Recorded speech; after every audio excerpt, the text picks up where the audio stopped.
Hi, here is question from the topic definite integration. Question is let a comma b be the point of intersection of the curve x square is equal to 2y and the straight line y minus 2x minus 6 is equal to 0 in the second quadrant. Then the integral I is equal to from a to b 9x square divided by 1 plus 5 raised to power x dx is equal to 4 options are given here. Okay, तो first of all हम एक काम करते हैं, point of intersection निकाल लेते हैं दोनों कर्व का, और उसके वहाँ से हमें ए और बी की वैल्यूज़ मिल जाएंगी। उसके बाद इंटीग्रेशन को सॉल्व करेंगे। ठीक है, तो देखो अपने पास फर्स्ट ऑफ ऑल क्या है, एक तो है अपने पास parabola x square is equal to 2y, और एक है अपने पास straight line y minus 2x minus 6 is equal to 0। For point of intersection हमें इन दोनों को क्या करना पड़ेगा, सोल्व करना पड़ेगा। ठीक है, तो देखो x square is equal to 2y, और यहाँ से अगर y की वैल्यू निकालें तो ये आएगी 2x प्लस 6। यहाँ पे y की वैल्यू रख देते हैं। ठीक है, तो आएगा x square is equal to 2, y की वैल्यू कितनी है 2x प्लस 6। और देखो ये क्वाड्रेटिक इक्वेशन यहाँ पे बनेगी एक्स स्क्वेयर माइनस का 4x और माइनस का 12 इज इक्वल टू 0। ठीक है, अब इसके फैक्टर कर लेते हैं। ये आएगा x माइनस का 6 और x प्लस का 2 इज इक्वल टू 0। x की दो वैल्यूज़ आएंगी, एक तो x की वैल्यू आई है अपनी कितनी 6, और एक आई है माइनस का 2। ठीक है, अगर x की वैल्यू 6 है तो अपना y कितना आ जाएगा, यहाँ पे रखो 6 टू जो 12 और 6 18। अगर अपनी x की वैल्यू माइनस 2 है तो y कितना आ जाएगा माइनस का 4 प्लस 6 दैट इज़ 2।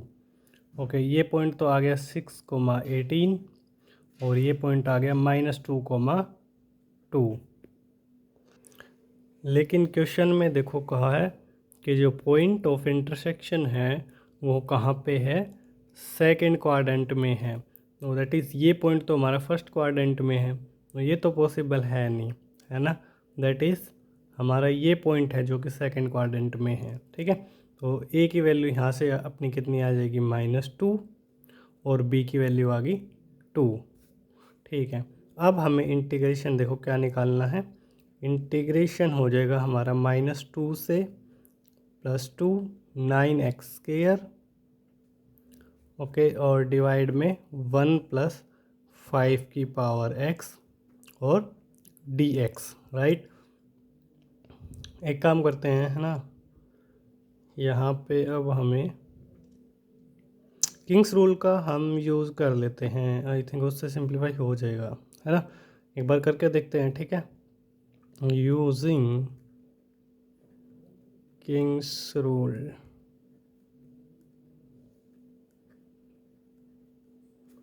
ओके, तो देखो ये क्या बनेगा, i इज इक्वल टू -2 से 2, है ना, और -2 + 2 0 -x, दैट इज x की जगह -x रखेंगे, 9 x की जगह -x रखेंगे, और ये आएगा 1 प्लस 5 की पावर -x dx।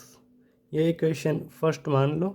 ठीक है, और इसको अभी सिंप्लीफाई करते हैं, तो ये आएगा -2 से +2 9x स्क्वायर, और यहाँ पे एलसीएम ले लेते हैं, तो ये आएगा 1 प्लस 5 की पावर x और डिवाइड बाय 5 की power x dx। On further simplify we get integral from -2 to 9x square 5 की पावर x और डिवाइड बाय 1 प्लस 5 की पावर x और dx। This is equation second. Okay, अब हम क्या करते हैं, इन दोनों इक्वेशन को ऐड कर लेते हैं। Adding equation 1 and 2, right. तो देखो ये आएगा 2i is equal to integral from -2 to, okay, denominator देखो दोनों का सेम है ना, तो ये आएगा 1 + 5 की पावर x, और न्यूमिनेटर में क्या है 9x² प्लस 9x² और 5 raised to power x और dx, ठीक है। तो ये आएगा 2i is equal to integral from -2 to 9x² को हम कॉमन ले लेते हैं, तो ये आएगा 1 + 5 की पावर x डिवाइड बाई 1 + 5 की पावर x और dx। ये टर्म देखो अब कैंसिल हो रही है, और हमारे पास क्या बचा 2i is equal to -2 to 9x² dx। ये इवन फंक्शन है ना, ये इवन फंक्शन है, तो अगर ये इवन फंक्शन है तो इंटीग्रल हो जाएगा हमारा 0 से 2, और 2 टाइम्स आ जाएगा यहाँ पे, है ना, 2 टाइम्स 0 से 2 और x² dx। 2 से 2 कैंसिल हो जाएगा, है ना, और i आ गया अपने पास 9, और इसका इंटीग्रेशन कर दो x³ divide by 3, integral from 0 to 2, है ना। तो ये आएगा अपने पास कितना 3 3 जा 9 और 2 का cube 8 minus 0, that is 24।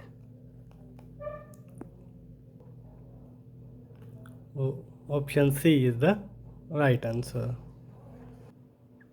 Next question देखिए, 4 times of integration from 0 to 1 1 upon √3 + x² plus √1 + x² dx minus 3 log √3 to the base e is equal to 4 options are given here, okay. First of all हम क्या करते हैं, इस term को integrate कर लेते हैं, ठीक है, और फिर इस टर्म को हम क्या कर देंगे, उसमें से सब्ट्रैक्ट कर देंगे, है ना, ठीक है। तो देखो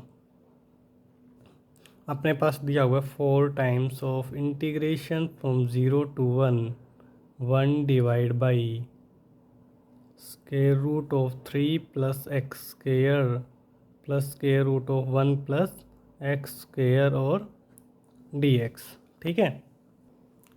अब हम क्या करते हैं, इस टर्म को रेशनलाइज कर लेते हैं यहाँ पे, है ना, तो रेशनलाइजेशन करेंगे तो ये आएगा 0 से 1, ठीक है, और रेशनलाइजेशन करने पे यहाँ पे देखो क्या आएगा, न्यूमरेटर में 3 + x² और माइनस √1 + x², है ना, और डिनोमिनेटर में क्या आएगा, डिनोमिनेटर में आएगा 3 + x² माइनस 1 माइनस x² और dx। x² से x² कैंसिल, 3 में से 1 गया 2 और उधर है 4, तो दैट इज़ ये क्या बनेगा 2 integration from 0 to 1 √3 + x² minus √1 + x² और dx, ठीक है।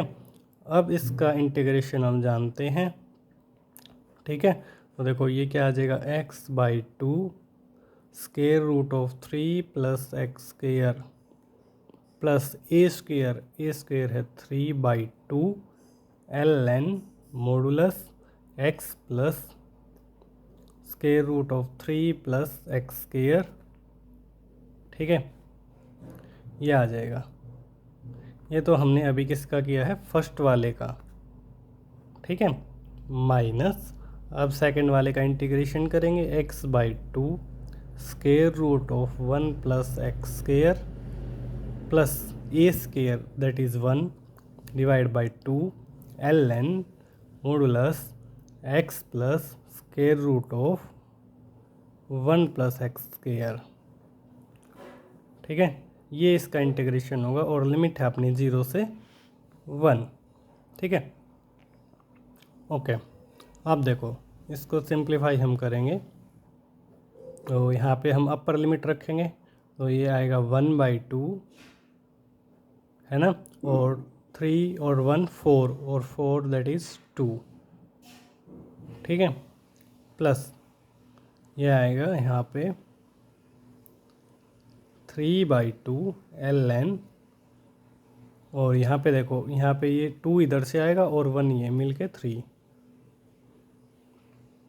ठीक है, ओके, माइनस आप 0 रखेंगे तो ये टर्म तो 0 ही हो जाएगी, ये वाली, यहाँ पे देखो -3/2 ln, ये टर्म ये तो 0 हो जाएगा, और यहाँ पे कितना बचेगा √3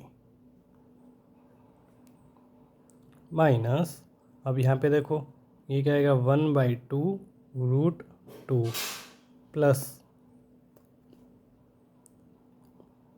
1/2 ln, यहाँ पे देखो ये 1 और 1 √2, और यहाँ पे ये 1 है, 1 प्लस √2, ठीक है, माइनस ये टर्म तो 0 हो जाएगी, माइनस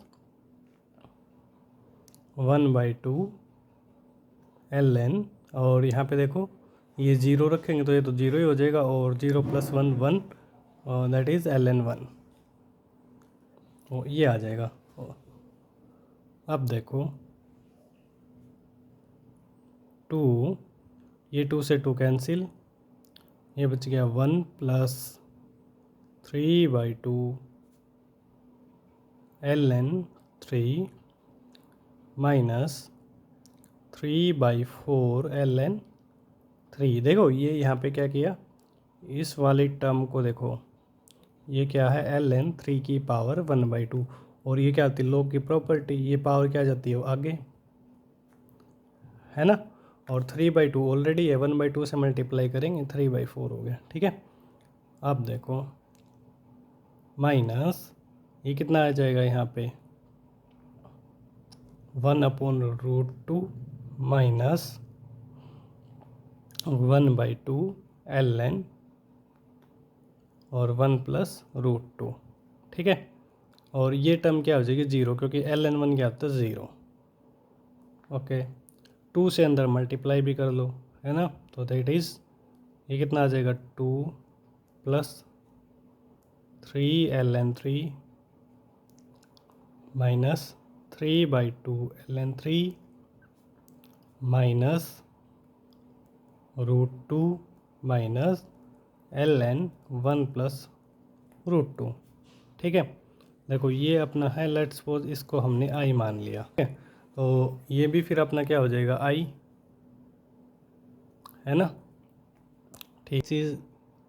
अब देखो ध्यान से एक चीज़ देखो, ये वाली जो पावर है 1, ये दैट इज़ 1/2 है ना, ये वाला 2 मैं इसको इधर लेके जा रहा हूँ, है ना, और ये क्या बनेगा, ये बनेगा 3 ln√3, ऐसे लिख सकता हूँ ना इस टर्म को, ऐसे लिख सकता हूँ। ऐसा मैंने क्यों किया, क्योंकि क्वेश्चन में देखो ये जो चीज़ है ये हमें सब्ट्रैक्ट करनी है ना, दैट इज़ इसको हम ये इधर लेके आते हैं लेफ़्ट साइड में, है ना, तो ये आएगा i - 3 ln√3 is equal to, अब देखो क्या बच गया 2 - √2,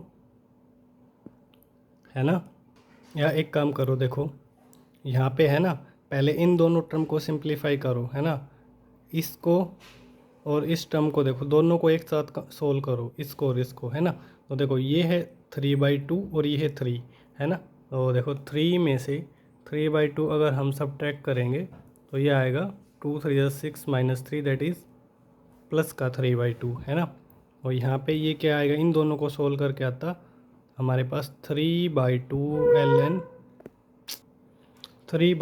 ln3, इन दोनों को सोल्व करके, है ना, और इसके बाद अब हमने क्या किया, ये वाला 2 है इधर पावर में लेके गए, तो ये क्या बन गया 3 ln√3, है ना, ओके, और वो भी प्लस का, तो दैट इज़ इधर लेफ्ट में जाके क्या हो गया नेगेटिव, है ना, और अब क्या बचा हमारे पास 2 - √2 और ये वाली टर्म ln1 + √2, ठीक है, जो कि अपना ऑप्शन ए है या फिर 2 - √2 और माइनस ln1 + √2, राइट। तो ऑप्शन ए अपना क्या हो जाएगा यहाँ पे राइट आंसर।